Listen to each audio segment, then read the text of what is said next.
Ponto Final CBN.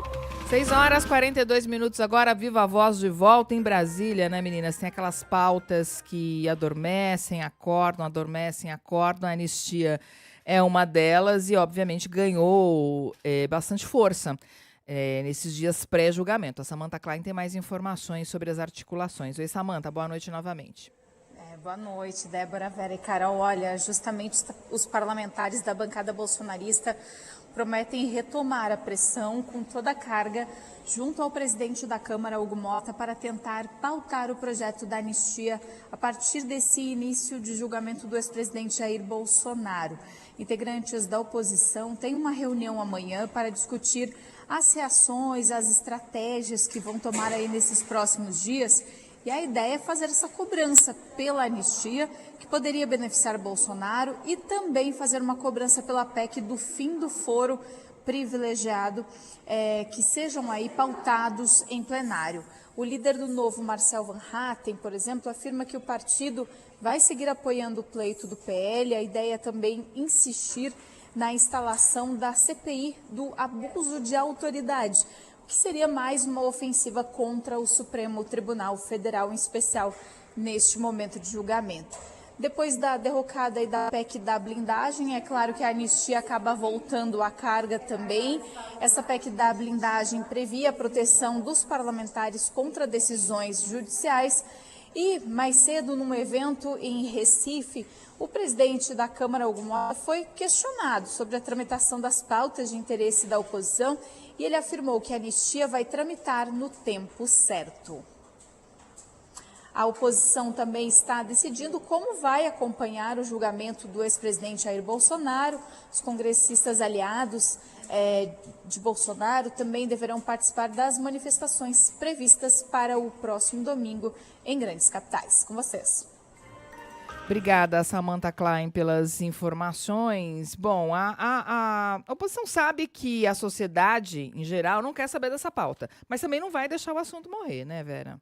Não vai, e a gente teria de fazer contas ali na ponta do lápis, Débora e Carol, para saber se eles não teriam os votos suficientes para aprovar uma anistia, porque é algo muito do PL, sim, do Partido Novo, mas que conta com certa simpatia de uma parcela do Centrão, que em troca ali de algum acordo político, já de olho nas eleições de 2026, poderia encampar essa agenda. Eu acho que está todo mundo meio pisando em ovos e tentando entender como o Supremo Tribunal Federal reagiria em caso de aprovação dessa anistia. Eu acho que se houvesse ali algum entendimento de que eles vão deixar passar, caso o Congresso aprove, eu acho que ela tem chance de passar. Mas eu acho que não é isso que eles vão receber como sinalização de volta de lá, do outro lado da Praça dos Três Poderes. O grupo do ministro Alexandre de Moraes vai fazer questão, eu acredito, de garantir que isso seja bloqueado por ser inconstitucional, como o professor Gustavo Sampaio falou agora.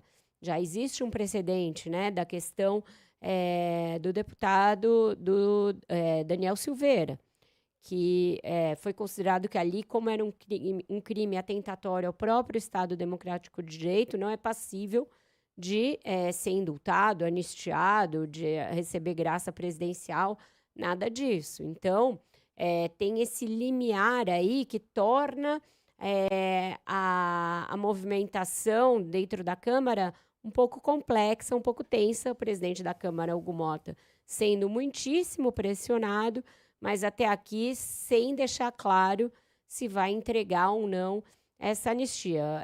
A ideia de que bota para votar e deixa ver o que acontece, aqui fica uma parcela da Câmara ali soprando na orelha dele. Pois é, justamente te perguntar sobre isso, Vera, sobre a posição do Hugo Motta em relação a essa matéria, porque ele dá uns sinais trocados, né? Ele foi eleito, na época que ele estava ainda em campanha, era o grande assunto, né, dos partidos da oposição, se ele ia pautar a questão da anistia, foi empurrando com a barriga, depois o assunto acabou perdendo força com aquele motim, né, da oposição, com a ocupação das mesas. O Motta garantiu que não tinha nenhum acordo, depois tentaram acelerar a votação de PEC da blindagem, também pegou mal. ele está ali levando em banho-maria, né? Dando uns sinais meio trocados dependendo do momento. Eu acho que ele carece de falta de liderança e de autoridade. É uma presidência bastante claudicante nesse sentido, Carol. Ele não consegue afirmar essa autoridade. Tem esse Arthur Lira sempre à sua sombra ali, como uma sombra a ele, e sempre sujeito a uma dose de pressão que não parece admissível por parte de quem comanda a Câmara. Só faz pressão aberta, assim, pública, sobre alguém quem imagina que esse alguém é passível de sofrer essa pressão. Veja que com o Lira, os partidos não se metiam assim a peitar publicamente o presidente. Havia uma certa liturgia, havia um certo respeito à figura, à presença do presidente da casa, coisa que a gente não nota com o Hugo Mota. Então, ele está padecendo de uma falta de liderança que ele mesmo deixou que se espraiasse pela Câmara à medida em que ele, uma hora sinaliza para cá, outra para lá, não coloca as coisas para votar. Então, eu acho que é hora dele afirmar a liderança dele para um lado ou para o outro, né? Vamos seguir nesse assunto da anistia, gente, porque o governador de São Paulo, Tarcísio de Freitas, está em um movimento de nacionalizar o discurso e está encampando essa campanha em prol do projeto da anistia, mas ainda enfrenta divergências, principalmente com integrantes da família Bolsonaro. Guilherme Muniz, de volta de longas férias, com as informações para a gente. Tudo bem, Muniz? Boa noite. Tudo bom, Carol? Nem tão longas assim. Boa noite para você, Débora, Vera e os ouvintes. Pois é, e além disso que você mencionou, né, Tarcísio se colocando ali como uma espécie de candidato e tendo Eduardo Bolsonaro como um anteparo ali, dizendo que não é bem assim no que depender dele. Vou explicar essa história toda porque Eduardo Bolsonaro voltou a criticar nessa segunda-feira essa possibilidade do governador de São Paulo, Tarcísio de Freitas, ser o representante do bolsonarismo nas urnas em 2025, e isso vem 2 dias depois dele, Tarcísio, dizer que assinaria um indulto ao ex-presidente Bolsonaro como o primeiro ato de um eventual governo dele no Palácio do Planalto. Em entrevista ao jornalista Cláudio Dantas, o parlamentar disse nesta segunda-feira que o governador não tem o perfil de combate ao establishment que os bolsonaristas buscam para 2025, na forma como ele próprio descreveu. O filho do ex-presidente está nos Estados Unidos, a gente lembra, né, negociando as sanções aí contra o Brasil em troca da anistia ao pai dele. Eduardo Bolsonaro também disse que não vê problema na possibilidade da direita ter diferentes nomes nas urnas, como, por exemplo, os governadores Ronaldo Caiado e Romeu Zema, desde que Jair Bolsonaro também possa concorrer. E aí a gente lembra que Bolsonaro está inelegível até 2030, cumpre nesse momento prisão domiciliar e ainda pode vir a ser condenado no julgamento da trama golpista que começa nessa terça. Nessa mesma entrevista, Eduardo Bolsonaro também aventou a possibilidade de ele próprio disputar a presidência da República nas próximas eleições, mas ele destacou que para isso ele teria que trocar de partido, porque segundo ele o PL quer direcionar uma candidatura para Tarcísio de Freitas, o que segundo ele é um atropelo. Mais detalhes, então, sobre essa fala do governador Tarcísio de Freitas, Carol, que disse 2 dias atrás ao Diário do Grande ABC que daria esse indulto a Bolsonaro na primeira hora de governo, porque, para ele, tudo que está acontecendo é absolutamente desarrazoado, se referindo ao julgamento no STF.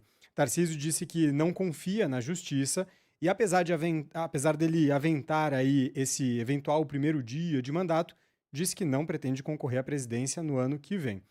E nessa segunda-feira, o jornal o Globo relatou que essa nacionalização do discurso de Tarcísio teve aval direto do ex-presidente Jair Bolsonaro, com o objetivo de consolidar Tarcísio como candidato e como uma costura por essa aprovação da anistia no Congresso Nacional, e em linha aí com o que contou agora há pouco a Samantha Klein sobre as costuras bolsonaristas no Congresso, Carol. Portanto, essa posição aí de Eduardo Bolsonaro tentando minimizar ou até fazendo críticas a essa possibilidade de candidatura de Tarcísio de Freitas. Pois é, gente, o bolsonarismo às vezes precisa de um divã, né? Porque, de um lado, o Bolsonaro dá aval para o Tarcísio nacionalizar o discurso e vocalizar a campanha em prol da anistia, mas, de outro, tem essas resistências dentro da própria família, sobretudo o deputado Eduardo Bolsonaro, né? Que tem feito críticas constantes a Tarcísio de Freitas. Acho que tem uma dose aí de ciúme, né, que fica muito clara naquelas trocas de mensagens entre o Eduardo Bolsonaro e o pai, e uma certa falta de confiança que o pai parece demonstrar no filho, apesar dele se sentir alguém que foi para o sacrifício em nome do pai. Então, eu acho que tem isso de um lado.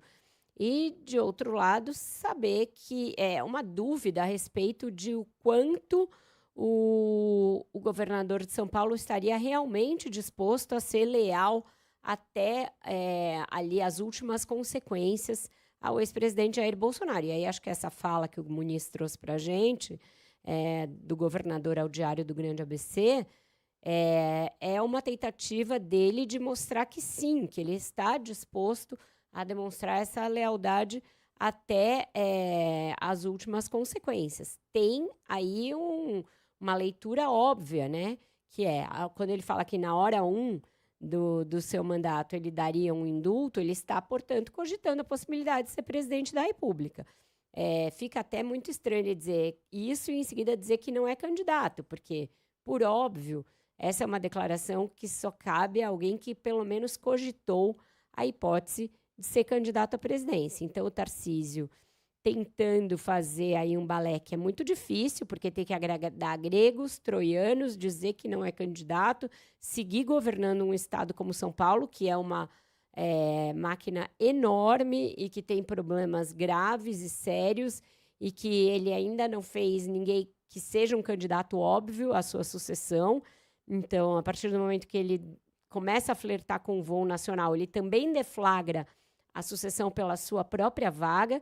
Então, são muitas as coisas envolvidas aí e os olhos de todo o mercado muito voltados para o governador de São Paulo, numa pressão crescente para que ele admita a possibilidade de ser candidato, o mercado e também dos partidos do Centrão, que estão ali diariamente fazendo incursões junto a aliados dele para que ele cogite essa possibilidade, mas tudo vai depender mesmo do aval do Bolsonaro, que acho que depois do julgamento vai ficar mais claro quando virá e de que forma virá, né? Agora, com Tarcísio abraçando a pauta da anistia, ele foi bastante criticado por causa disso, né? De não ter abraçado o suficiente, segundo o bolsonarista. Você falou do indulto, mas está tentando uma conversa com o Hugo Mota para tratar dessa questão. Hoje ele se encontrou com o presidente do Republicanos, o deputado Marcos Pereira, que inclusive postou uma foto dizendo que eles tinham tratado desse tema, a anistia. Você acha, Vera, que isso pode aumentar a pressão sobre o Hugo Mota em relação a esse tema? Certamente, né? Porque eles são do mesmo partido, inclusive, né? O Hugo Mota também é do Republicanos, apesar de não serem ali muito próximos, mas estão abrigados na mesma legenda, pelo menos até hoje. Tem uma grande especulação que, se Tarcísio for mesmo candidato a presidente, ele terá de mudar para o PL, estar no mesmo partido de Bolsonaro. Mas até aqui são todos do mesmo partido, esses que você mencionou. Então, fica claro que ele está querendo usar os canais partidários para também fazer chegar ao presidente da Câmara essa ideia de que ele deveria pautar a anistia para que esse problema não fique até mesmo parando a pauta da Câmara e monopolizando, mobilizando todas as atenções dos deputados indefinidamente, mas o fato é que isso esbarra mesmo na discussão a respeito da constitucionalidade ou não de você conceder anistia àqueles que tenham cometido crimes contra o Estado Democrático de Direito. E aí a gente vai desde os condenados do 8 de janeiro até esses que vão começar a ser julgados a partir de amanhã. Então, está tudo interligado. Vai ser uma semana em que, de novo, o Congresso não vai funcionar, a gente vai ver muito pouca coisa. Tem aí reunião prevista de CPMI, tem outras coisas na agenda, mas toda a atenção vai estar voltada para o Supremo Tribunal Federal e o que acontecer lá, forçosamente, vai repercutir também no Executivo e no Legislativo. Então, o presidente da Câmara, sob uma enorme, uma imensa pressão e demonstrando que não tem muita clareza de como proceder, de como navegar nessas águas turbulentas, dado que ele pode até ser alguém com muito trânsito, e ele mas falta a ele uma certa senioridade, um certo traquejo para trafegar nesses momentos mais turbulentos da política.